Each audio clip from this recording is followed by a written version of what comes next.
Herkese merhaba, kanalıma hoş geldiniz. Yepyeni bir video ile yine sizlerleyiz.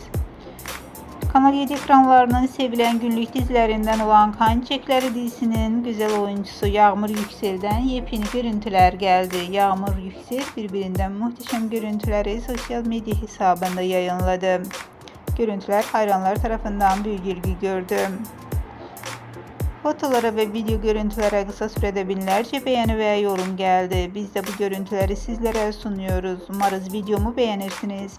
Değerli takipçiler, videomu beğenmeyi, kanalıma abone olup bize destek olmayı lütfen unutmayın. Bir sonraki videoda görüşmek üzere. Hoşça kalın.